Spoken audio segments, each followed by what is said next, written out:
আসসালামু আলাইকুম। আমি নাদিয়া। সবাইকে আমার চিলি চ্যানেলে আরো একবার স্বাগত জানাই।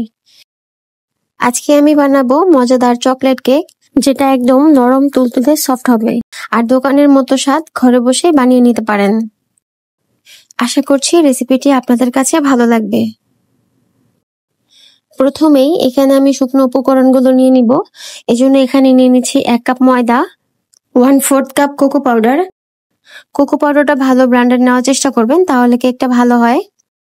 দিয়ে দিচ্ছি 1 চামচ বেকিং পাউডার, 1/2 চামচ বেকিং সোডা, 1/2 চামচের একটু কম লবণ। এবার সবগুলো উপকরণ ভালো করে মিশিয়ে নিতে হবে। ভালো করে মিশিয়ে নিয়ে এগুলো আমি ছেঁকে নিব। ভালো করে ছেঁকে নিলে দেখা যায় যদি এক্সট্রা দানা থাকে সেগুলো থাকে না, তাই ভালো করে ছেঁকে নিতে হবে। ভালো করে ছেঁকে নেওয়ার পর একটা মিক্সিং বোল নিয়ে নিব। এখানে আমি 4টা ডিম ভেঙে নিয়েছি। দিয়ে দিচ্ছি 1/3 কাপ চিনি। চিনিটা আপনারা চাইলে কম বেশি করে নিতে পারেন। এবার একটা ইলেকট্রিক বিটারের সাহায্যে আমি এগুলো ভালো মতো বিট করে নিব। বাসায় যদি ইলেকট্রিক বিটার না থাকে তাহলে কিন্তু এটা আপনারা ব্লেন্ডার দিয়েও করে নিতে পারেন। ব্লেন্ডার দিয়ে করলে যতক্ষণ না এরকম ফোমি ভাব হবে ততক্ষণ পর্যন্ত ব্লেন্ডারে ব্লেন্ড করে নেবেন। ইলেকট্রিক বিটারের সাহায্যে আমি যখন বিট করি তখন এটা দিয়ে রাখি, তাহলে আমার মনে হয় যে ফোমটা খুব ভালো পারফেক্ট হয়। আর দেখতেই পাচ্ছেন ফোমিটা মাশাআল্লাহ কিন্তু খুব সুন্দর হয়েছে। বিট করা যখন শেষ হয়ে যাবে এই পর্যায়ে এসে আমি দিয়ে দিব 1/4 কাপ সয়াবিন তেল। আর এখানে দিয়ে দিব 1/2 চামচ ভ্যানিলা এসেন্স। ভ্যানিলা এসেন্স না থাকলে আপনারা চাইলে এখানে লেবুর রসটাও ব্যবহার করতে পারেন।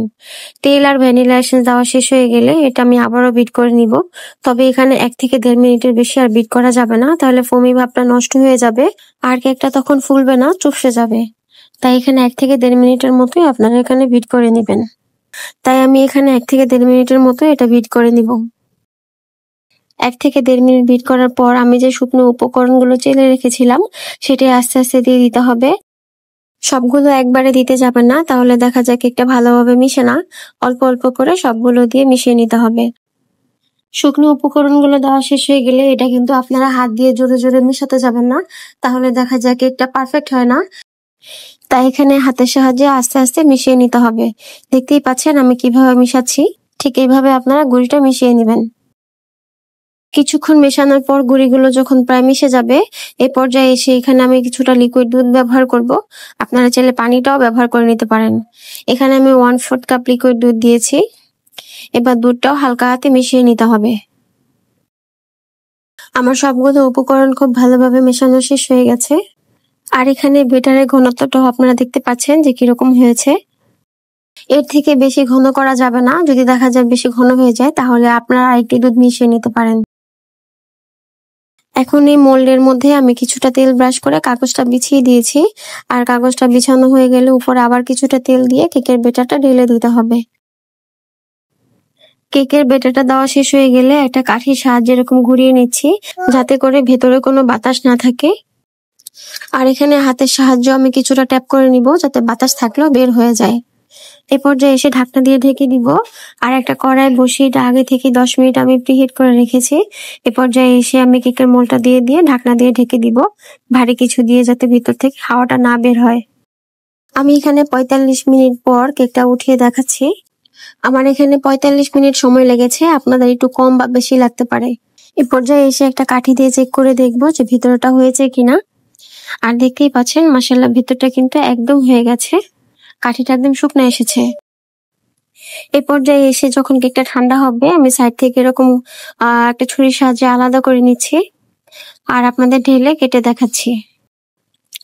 দেখতেই পাচ্ছেন মাশাআল্লাহ কেকটা কত পারফেক্ট হয়েছে, নিচে দিয়ে একদম লেগে যায়নি বা পুড়ে যায়নি। যারা এখনো আমার ভিডিওটা দেখছেন তাদেরকে অসংখ্য ধন্যবাদ। ভিডিওটা দেখতে দেখতে আপনাদের যদি ভালো লেগে যায় তাহলে প্লিজ একটা লাইক দিতে ভুলবেন না।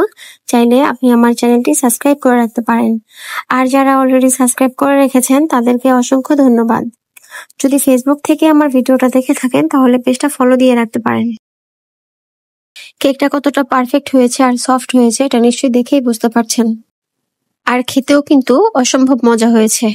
বাসায় আপনারা ট্রাই করে দেখতে পারেন আর কমেন্টে আপনাদের মূল্যবান মতামত জানাতে পারেন।